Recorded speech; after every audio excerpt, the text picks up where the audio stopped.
praktikum transmisi dan distribusi arus bolak-balik. Itu modul 3 yang berjudul kompensasi pada saluran transmisi. Pada modul ini untuk alat dan bahan yang kita gunakan, pertama itu ada suplai 3 fasa. Tidak pada gambar ini suplai 3 fasa. Selanjutnya ada CB. Selanjutnya ada trafo 3 fasa. Selanjutnya kita menggunakan saluran transmisi. Sini saluran transmisi. Selanjutnya kita menggunakan beban kapasitif, dan selanjutnya tuh beban induktif, dan terakhir tuh menggunakan beban resistif. Nah, itu selanjutnya itu ada fan yang sebagai pendingin di beban resistif tersebut, dan untuk jumper sini. Nah, untuk perhitungan itu menggunakan itu dengan menggunakan alat thermometer, di mana thermometer ini bisa mengecek tegangan, arus, daya, dan daya reaktif sesuai dengan data yang kita ambil. Nah, untuk percobaan pertama itu kompensasi paralel. Nah, untuk kompensasi paralel, pada parameter kompensasi paralel yang kita cari, yang pertama itu ada tegangan, yang kedua itu ada arus, yang ketiga itu ada dayanya, yang keempat itu ada daya reaktif. Sedangkan pada beban ketiga beban itu kita mengukur di saluran transmisi. Yang kita cari itu yang pertama ada tegangan, yang kedua itu ada arus, dan yang terakhir ada nilai Kospi-nya. Nah, untuk merangkai alat, yang pertama dari suplai 3 fasa kita hidupkan. Nah, suplai 3 fasa langsung ke CB. Nah, dari CB ini langsung ke trafo 3 fasa, dimana untuk percobaan kali ini kita menggunakan UN plus 5%. Nah, dari trafo 3 fasa langsung ke saluran transmisi. Nah, untuk saluran transmisi kita menggunakan saluran panjang, dimana terlihat dari modul ini kita menggunakan saluran panjang. Nah, untuk saluran panjang ini kita memparalelkan beban ketiga beban yang telah dijelaskan tadi. Itu ada beban kapasitif, beban induktif, dan terakhir ada beban resistif. Nah, untuk percobaan pertama kita melakukan pengukuran dengan beban induktifnya sebesar 2,4. Nah, untuk beban induktifnya itu sini terlihat 2,4. Selanjutnya dengan beban kapasitifnya 4 mikrofarad. Nah, setelah dijelaskan, dan selanjutnya pada percobaan ini kita memvariasikan dengan beban resistifnya. Terlihat beban resistifnya. Nah, untuk pengukuran kompensasi paralel kita memvariasikan beban resistifnya dari 100 sampai 40%. Nah, terlihat pada beban resistifnya sini sudah kita bisa mengatur dari 100 dan seterusnya sampai 40% untuk pengambilan data. Nah, selanjutnya kita melakukan pengambilan data. Setelah dirangkai tadi, kita tentunya pengambilan data. Nah, untuk pengambilan data, yang pertama itu untuk tegangan di sisi primernya kita melakukan pada di ujung trafo menuju ke saluran transmisi. Nah, melakukan datanya. Nah, terlihat pada thermometer di mana terlihat pada tegangan 401, dan untuk arusnya 0,54, dan untuk dayanya 0,04, dan untuk daya reaktifnya kita nampak 0,21.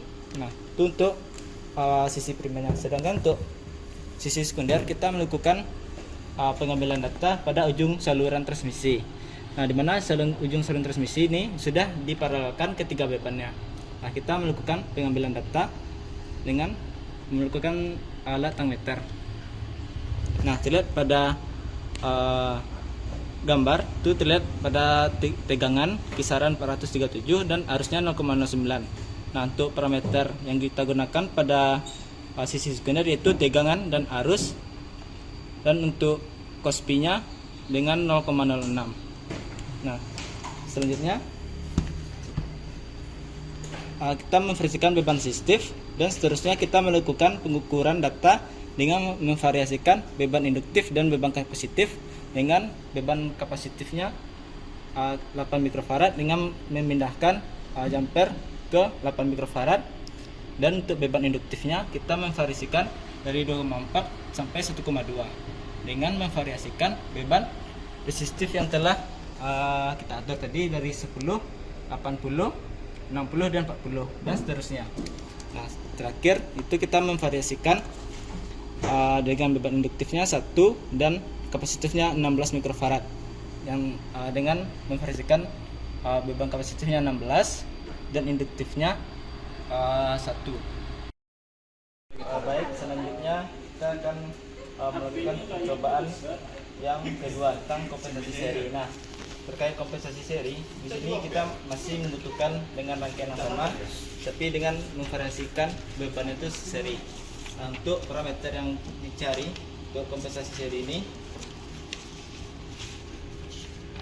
yang pertama ada tegangan, yang kedua ada arus, tiga itu ada daya, yang keempat itu ada daya reaktifnya, sedangkan untuk sisi sekundernya itu ada tegangan dan arus. Nah, untuk kompensasi seri ini, pertama kita menghidupkan suplai 3 fasa.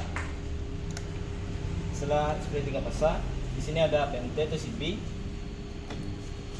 Nah, selanjutnya dari PMT ini akan terhubung ke trafo 3 fasa dengan plus 5%. Selanjutnya dari trafo 3 fasa langsung ke saluran transmisi. Nah, untuk saluran transmisi ini kita menggunakan saluran panjang dengan memberi sebuah kapasitor masing-masingnya.